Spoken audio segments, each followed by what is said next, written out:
en glissant.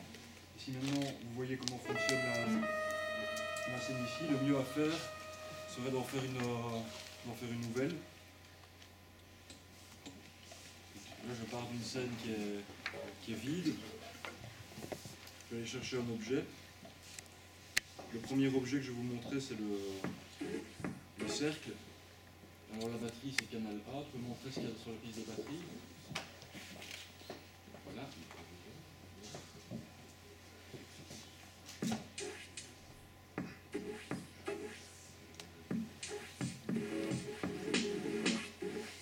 Donc quand on clique sur un objet, on voit qu'il clignote, et à sa gauche, on voit un petit panneau ici, qui correspond en fait au sampler d'Ableton. Vous voyez sur l'écran l'outil qu'on voit, c'est montrer avec la souris.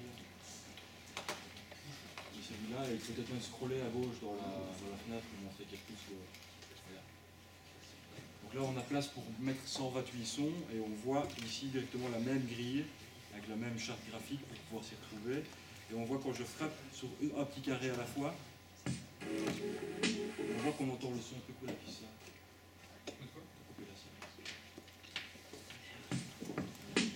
On voit qu'on entend déjà les sons en frappant dessus ici.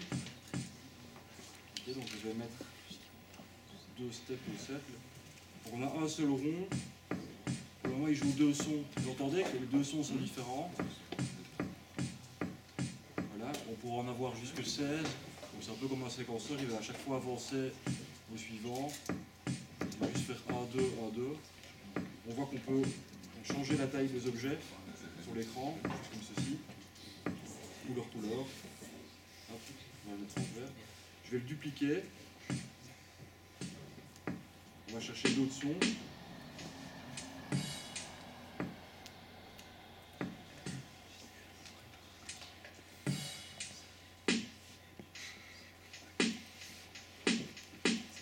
Ces deux-là par exemple. Donc là on a simplement 2 cercles sur une page, pourtant on est déjà capable de jouer 4 sons. Ça pourrait être encore beaucoup plus. Voilà. Là je l'ai mis à un son, donc voilà on a 2 sons ici. Et un là. Donc on peut commencer déjà à jouer. Alors la destination beat surfing c'est le surf, c'est pas forcément taper. Quand il n'y a que 2 objets sur la scène, ça ne prend pas vraiment de sens de glisser. On pourrait tout aussi bien juste frapper. Et alors, en plus d'être librement dessinable, ça aurait été vachement mieux avec le projecteur. Ce qui est très intéressant, c'est la rétroaction. Donc, on voit que finalement ce son-là, ça va poser problème à un moment. Ici, on a 2 sons. Ok. Et là, on en a un. Comment est-ce qu'on sait lequel on va jouer? Il y a quelque chose d'aléatoire là-dedans, d'avoir 2 sons ou 3 sons ou 4 sons sur la même touche. Ben, on va finalement régler ce problème aléatoire en allant sur ce son qui a 2 états. Et dans ces comportements sociaux, on va ajouter un comportement comme ceci. Je vais lui dire va te mettre au step 0, enfin au step A. Et je vais glisser la petite cible sur un objet à côté de lui. Donc c'est celui qui clignote sur lequel je viens de mettre un comportement. Et à sa droite, c'est celui qui va déclencher ce comportement, quoi. Donc c'est un truc social, c'est comme si voilà, moi j'ai la possibilité d'être de bonne humeur ou de mauvaise humeur, et c'est un peu c'est quelque chose autour de moi qui va activer ou désactiver cette possibilité-là. C'est exactement la même chose ici. L'objet qui est sélectionné a la possibilité d'avoir 2 états.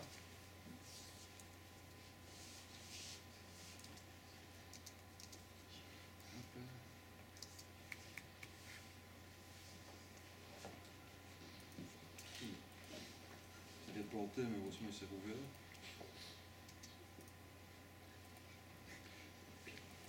Voilà, donc on a un objet qui a deux états. Plus de communication.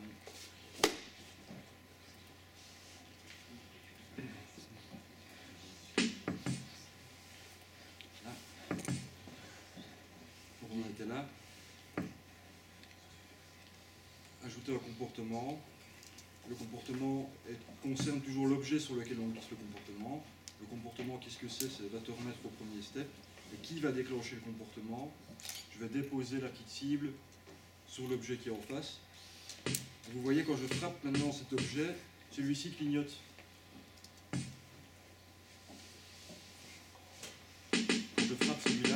caisse claire. On voit que celui a 2 états qui clignote en jaune pendant...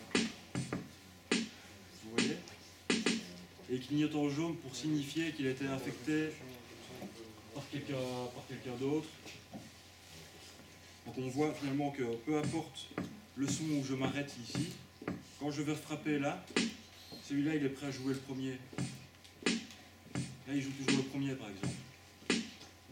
Si je frappe 2 fois, là on entend qu'il joue le deuxième.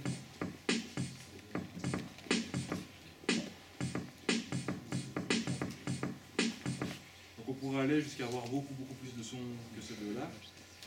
Encore un dernier exemple d'objet qu'on peut trouver dans Bitsurfing, c'est la ligne. La ligne par défaut,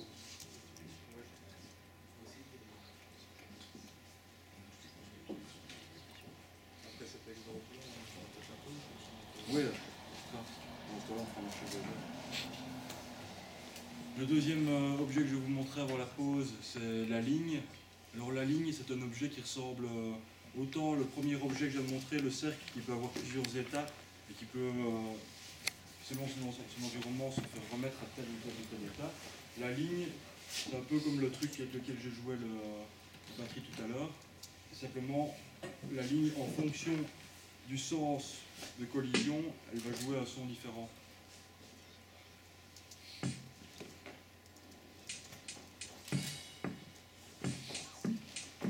Voilà, si je prends ces deux sons-là, par exemple, on voit qu'on a hi-hat dans ce sens-là, dans l'autre sens, un autre son. Là, ça commence à prendre du sens de glisser, de ne plus taper, parce que finalement, il y a un objet qui réagit au sens de collision. Voilà, donc si on mettait par exemple 8 objets comme ça, consécutifs l'un à côté de l'autre, on aurait la même chose que le fader. Okay. Et sur ce petit objet,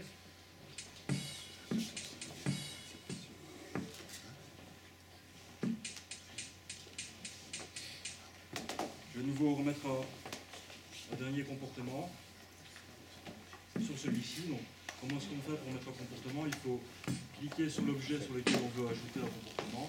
On voit que celui-là qui en a déjà un, finalement, on le voit. Et on voit même qui déclenche ce comportement-là sur l'écran. Quand je clique sur la ligne, on voit qu'elle n'a pas de comportement pour le moment, elle est passive. Je vais rajouter un comportement.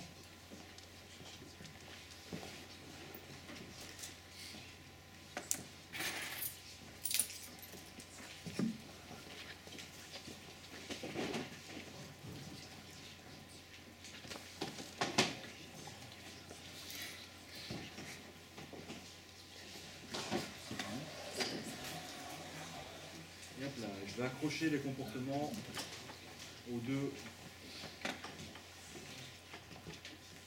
objets autour de la ligne bleue.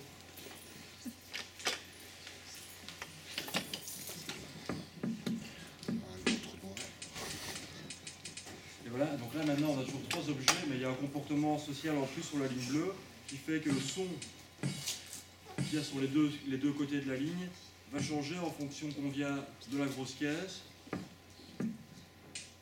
Quand on vient de là, on a les mêmes sons que tout à l'heure. Quand on vient d'ici, on a 2 sons différents. Et les 2 sons qui sont là, c'est parce que le son avant c'était celui-là. Si on frappe celui-là, voilà. Donc ça c'est un système très simple avec 3 objets, mais voilà, c'est ce qui se passe en Bitsurfing quand on commence à composer une scène. On met 1 ou 2 petits sons, pas trop, 2-3 cercles. On commence à trouver des chouettes sons qui vont avec. Puis on commence à mettre quelques règles sociales pour que les objets s'influencent les uns les autres. Et puis seulement après, on rajoute au fur et à mesure d'autres objets jusqu'à avoir des pages complexes comme celle-ci, voilà, qui a une page qui prend 40 minutes de dessiner une scène comme ceci. On voit qu'il y a même des changements de couleur possibles pour expliciter certains changements d'état. Voilà, c'est tout pour la première partie pour les Merci beaucoup. Merci. Bon.